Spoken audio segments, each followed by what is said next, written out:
Good morning, Valley. Thank you so much for joining us on Daytime at 9. I'm Mary Avila, hanging out here with Tim Scribner with the Spi Marathon, and he's actually got some really good tips for us to get ready for that big race.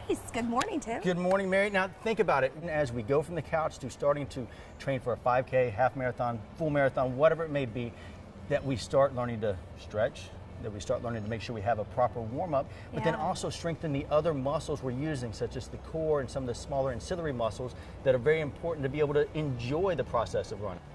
There's multiple trouble problems people have whenever they start running. Typically, they experience either back pain or knee pain, particularly if you're over the age of 30-ish. Also, according to what kind of physical shape you were in, will depend on where you may feel some of these pains. However, most back pain is generally attributed more to the hamstrings, the back of the legs. So we want to make sure we stretch them out in a few different ways. One simple way is just like you did in grade school, a basic toe touch. Now, all we're wanting to do is come down to where you're comfortable. Don't go beyond where you are comfortable. You don't have to grab your toes. If this is all you got, great.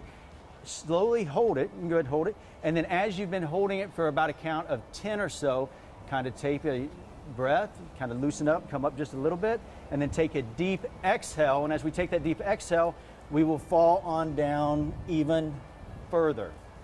So then we can kind of go from there.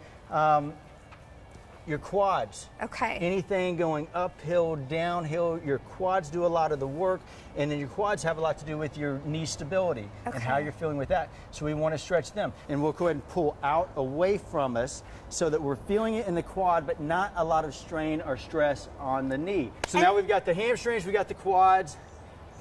Big problem that when it comes to knees, if it's not a matter of just having too much weight and getting started, a lot of it has to do with your IT band. And now what she's doing is she's stretching out right through here is where you're gonna feel it. Your IT band comes right along the side up into your hip, and you'll either feel it potentially in the lower back or as problems in your lower back or problems in the knee.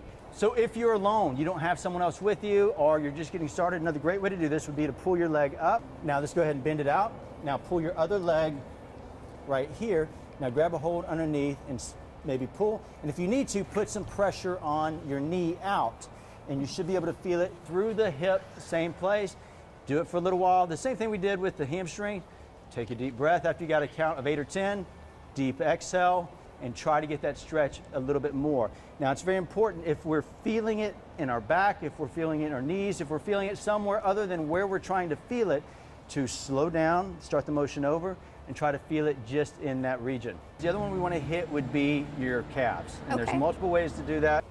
So we start up in kind of a push-up position. Now what we're going to do is put our hips up and extend back. Now, you're going to feel this in your hamstrings, you're going to feel it in your lower back. According to your strength, you're probably going to feel this in your shoulders. However, you want to focus on trying to push your heels down into the ground. As you push your heels down into the ground, you're going to feel it in each calf. Then what you can do after you've done this for 8 or 10 count is relax one leg and put a little more strain on the other. So you would hold one leg for an 8 to 10 count, then you would relax, switch legs, and do the same thing. This way we've got calves nice and stretched, we've got the quads nice and stretched, hamstrings nice and stretched, and the very important iliotibial band nice and stretched. And again, we want to remind the folks, when is this happening? The event is on November the 12th. Absolutely. Thank you so much for all the stretching. Girls, thank you so much for all your help. We appreciate your time. And of course, if you take too long to register, the price just goes up. So do it right now, like Tim said. And of course, you can get all the information and those details on valleycentral.com.